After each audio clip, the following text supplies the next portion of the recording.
My coworker kept bragging that his job was way harder than mine, so I let him cover for me for 1 week. Throwaway, because coworkers know my main account. I, 28F, work as an executive assistant to the CEO of a mid-sized tech company. My coworker, 31M, let's call him Derek, is in sales. We're in completely different departments, but we're on the same floor and have become work friends over the past 2 years. Or at least, I thought we were friends. Derek makes about 30% more than me because of commission. Which, fine, sales brings in revenue, I get it. But for the last 6 months, he's been absolutely insufferable about how hard his job is compared to everyone else's. It started during a team happy hour. Someone was complaining about a tough week, and Derek goes, "Yeah, but you're not in sales. Try actually having performance metrics and pressure. The rest of you just do your tasks and go home." I let it slide. He was drunk. But then it kept happening. In the break room, must be nice to have a cushy admin job where you just answer emails and schedule meetings. In the elevator, I could never do a low-stress job like yours, I'd be so bored. The final straw was 3 weeks ago. We were both working late, and he walks past my desk, sees me updating a spreadsheet, and literally laughs. "That's what you're stressed about? A spreadsheet? Try closing a deal worth $300 K while 3 competitors are breathing down your neck. That's real pressure." I smiled politely and went back to work, but inside I was seething. Here's the thing about my job that Derek doesn't understand. I'm not just scheduling meetings and answering emails. I'm the gatekeeper to the CEO. I manage his entire life, his calendar, his travel, his correspondence, his priorities. I'm reading and filtering hundreds of emails a day, managing crisis situations, coordinating between departments, handling confidential information, preparing briefs and presentations, and basically ensuring that a man who runs a $50 million company can focus on running the company instead of drowning in logistics.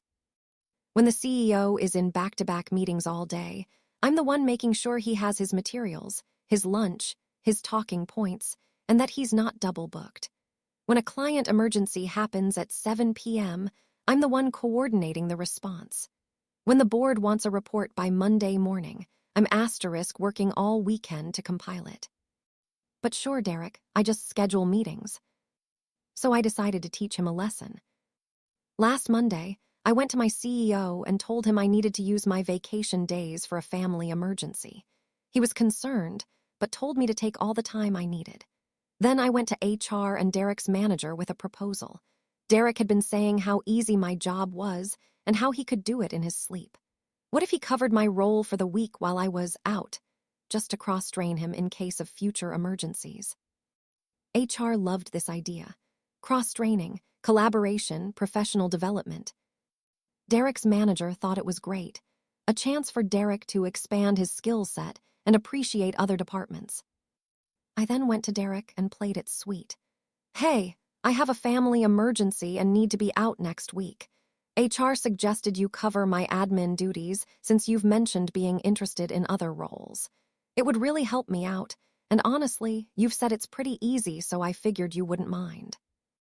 He literally puffed up his chest. "Oh yeah, no problem at all. I can handle some emails and calendar management. You focus on your family." I smiled. "Thanks so much. I'll send you my login info and procedures." That night, I sent him a 47-page manual I'd been maintaining on how to do my job. Every procedure, every contact, every priority system, every quirk of the CEO's preferences. I'd been updating this document for 2 years as a reference guide for myself. Derek responded, "Law, this is overkill, but okay." Monday morning, 6:45 a.m., I got the first text. How do I access the CEO's calendar? I was at a coffee shop around the corner, watching this unfold.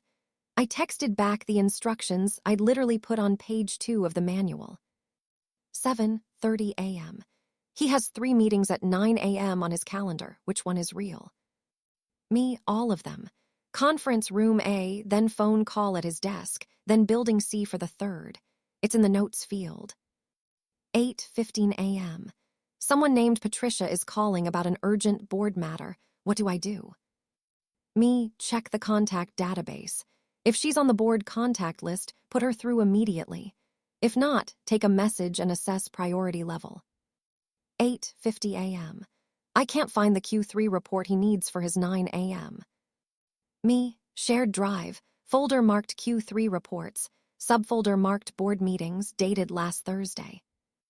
By 10 a.m., my phone was blowing up. The CEO is asking for his lunch reservation confirmation. Someone's here for a meeting that's not on the calendar. He needs the presentation for 2 p.m., but I can't find it. What's his coffee order? How do I use the booking system for his flight to Chicago? I answered every question, politely, with exactly the information that was already in the manual.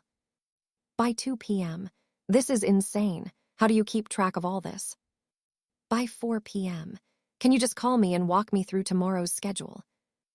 I did. It took 90 minutes. He was frantically taking notes. Tuesday was worse. The CEO had a full day of back-to-back meetings with clients, plus a board call, plus he needed to prep for a conference presentation, plus there was a minor crisis with a vendor contract. Derek called me 12 times. 12. Wednesday morning at 6:55 a.m., Derek showed up at the coffee shop I'd been working from. He looked like he hadn't slept. I can't do this. This job is insane. How are you not having a breakdown every single day? I sipped my latte. Really? I thought it was just scheduling meetings and answering emails. He had the decency to look embarrassed. I was an idiot.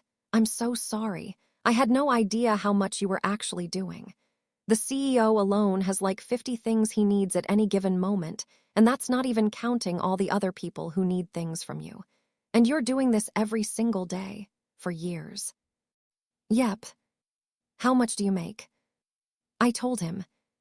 His jaw dropped. That's it. You should be making double that. Well, it's just a cushy admin job, right? He actually looked like he might cry. Please come back. I'll tell everyone how wrong I was. I'll personally go to HR and tell them you deserve a raise. I'll never make another comment about your job being easy. Please.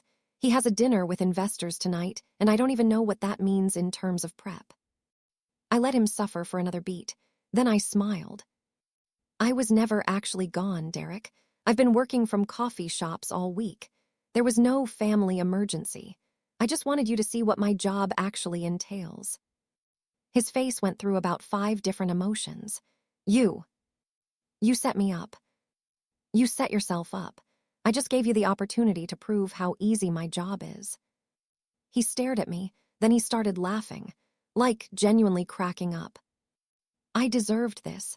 I 100% deserved this. That's the most brilliant petty revenge I've ever seen. I went back to the office that afternoon. The CEO knew the whole time. By the way, I'd told him the real plan, and he'd been in on it. He thought it was hilarious and also a good learning experience for the company about appreciating support staff. Derek kept his word. He sent an email to the entire floor apologizing for his previous comments and praising the complexity of administrative work. He talked to HR about my compensation. I got a 15% raise 2 weeks later, and he's been incredibly respectful ever since. Last week, he brought me coffee and said, I'm telling you, you could run a Fortune 500 company with the skills you have. That was the hardest week of my professional life. The best part, other people in sales have started treating me with way more respect too. Apparently, Derek won't shut up about how wrong he was and how difficult my job actually is. So yeah, sometimes petty revenge works out perfectly. Edit, *wow, this got way more attention than I expected. A few things. 1. Yes, the CEO was fully aware and approved this plan. He's actually a great boss and has always valued my work. He thought Derek needed a learning moment. 2. No, Derek didn't get in trouble with his manager. His manager thought it was funny and also educational. The company culture is pretty relaxed about this stuff. 3. For people asking if this was mean, Derek spent 6 months publicly belittling my job and making me feel like my work didn't matter. 1 week of reality checking isn't mean, it's fair. The 15% raise was already in the works apparently, but Derek's conversation with HR and his manager accelerated the timeline. Comments.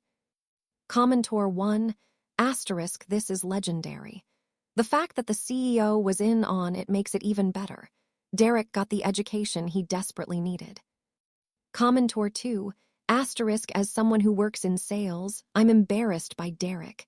Sales is hard, yes, but that doesn't mean other jobs aren't also hard. What a tool. Commentor 3, asterisk, the 47-page manual detail killed me. He really said, lol, this is overkill, and then proceeded to prove exactly why it wasn't overkill. Chef's kiss. Commentor 4, asterisk, I'm confused why everyone is celebrating this. She lied about a family emergency, wasted company time, and humiliated a coworker. This is toxic workplace behavior. Commentor 1, replying to Commentor 4, she didn't lie to the company, the CEO and HR knew the real plan.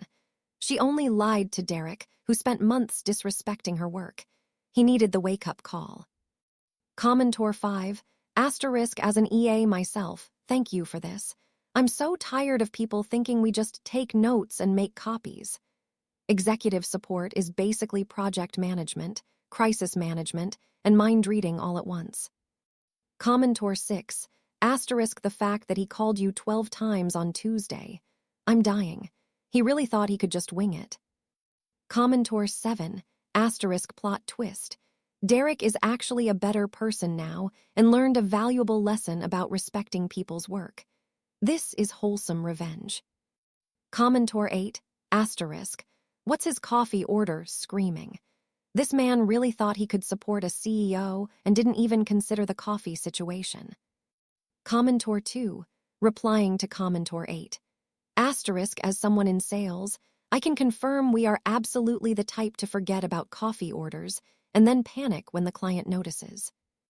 Commentor 9, asterisk, info, what was the CEO's reaction when Derek was clearly struggling? Did he make it harder on purpose or was he normal? Replying to Commentor 9, he was completely normal, which honestly made it harder for Derek. The CEO had his usual demanding schedule and expectations. Derek just realized for the first time how much I buffer and smooth everything out behind the scenes. Commentor 10, asterisk, the best part is that you didn't even sabotage him.